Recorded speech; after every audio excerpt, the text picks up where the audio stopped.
Bize en çok sorulan soru dün MHP Genel Başkanı Sayın Bahçeli'nin grup toplantısında yaptığı konuşma.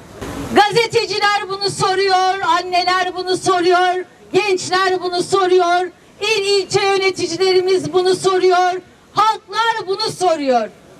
Sayın Bahçeli, buradan sesleniyoruz size. Artık söylemin ötesine geçin. Umut hakkından mı bahsediyorsunuz?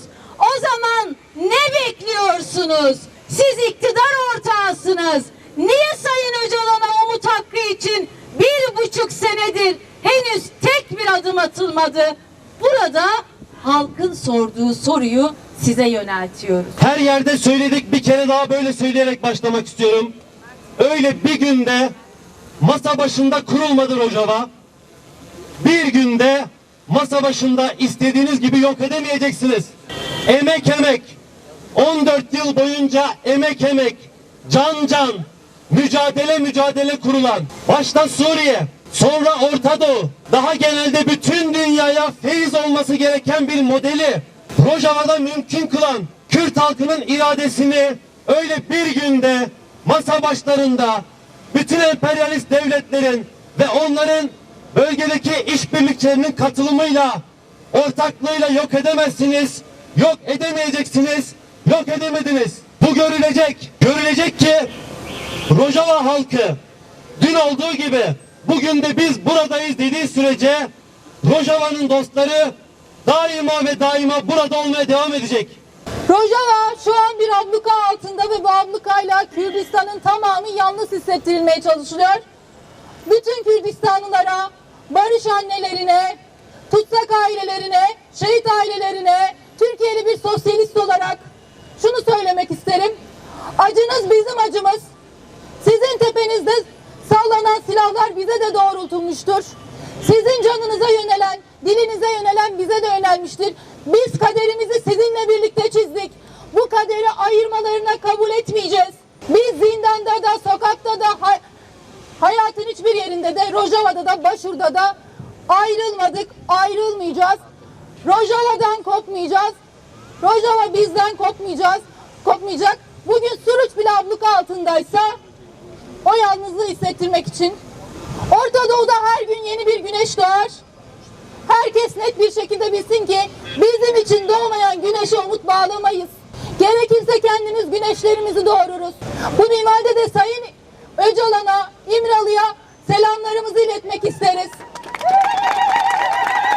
Gelin barışı kendimiz için hep beraber kuralım. Sevgili arkadaşlar, Türkiye'de siyasi iktidar hep Rojava'yı ve Suriye'yi engel olarak görüyordu kendince. Gerçekten barış istiyorsanız, ki biz istiyoruz, işte engeller ortadan kalktı. Buyurun, komisyon görevini yapsın. Şimdi hepimiz hatırlıyoruz. 2024'ün sonunda 12 günde emperyalist güçler, onun işbirlikçileri Suriye'ye yönetimini HTŞ'ye teslim etti. HTŞ IŞİD anlayışı ilk olarak Alevi katliamları yaptı. Daha sonra Süveyda'da Dürzü katliamı yaptı. Çoluk çocuk kadın demeden kendisi dışındakilere yöneldi. Kürt halkı orayı IŞİD atıklarından temizledi. Kendi yaşadığı bölgede kendilerinin yöneteceği Kürdüyle, Arabıyla, her milliyetten haklar olarak oradan bir kendi geleceklerini kurmak istediler. Ama emperyalist güçler, onun başındaki ABD, İngiltere, işbirlikçi İsrail ve Türkiye yönetimi orada teröristlerden yana oldular. Kürt halkıyla, Dürzüsüyle, Arabıyla, diğer halkların oradaki zenginliklerinden kendilerinin yararlandığı, kendilerini yönetmesine müsaade etmediler. Onun için su kaynaklarına çöktüler. Onun için petrollere çöktüler. Onun için o zenginliklerin oradaki Kürdün, Arap'ın, emekçinin sofrasına akmasına değil, kendi kasalarını, kendi cüzdanlarının şişmesi için uğraşıyorlar. ABD güdümündeki HTŞ çeteleri günlerdir yine Suriye'de ölüm geçiyor. Aylardır Alevileri, Dürzileri katleden bu çeteler namlularını bu sefer de Kürtlere çevirdi. Ateşkese rağmen Kürt halkı bugün hala abluka altında. Bizler biliyoruz ki bu abluka, bu saldırı Kürt halkının kolektif iradesine, özerk, ortak yaşam deneyiminedir. Bizler biliyoruz ki bu abluka kadınların eşitlik ve özgürlük mücadelesinedir. 2014 yılında IŞİD'li çeteler nasıl Ezidi kadınları köle pazarlarında sattılarsa aynı zihniyet IŞİD artı HTŞ'li çeteler bugün Alevi kadınlara, Kürt kadınlara aynı biçimde saldırıyor. Bugün Kürt kadınların ölü bedenlerini teşhir edip her türlü şiddet uygulama cüretini kendilerinde buluyorlar. Bu cihatçı çetelerin bu cüreti kimlerden aldığını biliyoruz. Bu çeteler bu cüreti kendilerini saraylarında ağırlayanlardan alıyor. ABD emperyalizmi, İsrail Siyonizmi ve saray iktidarı Suriye'de bugün burada Kürt halkına yönelik soykırım projelerine dair buradayız.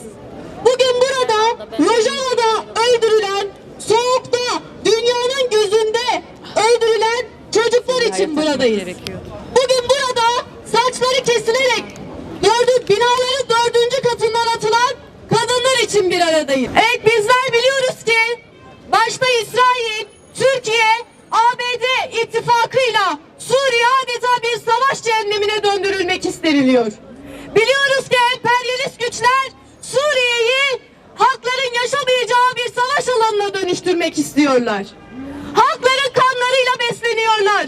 Kadınların, çocukların kanlarıyla besleniyorlar.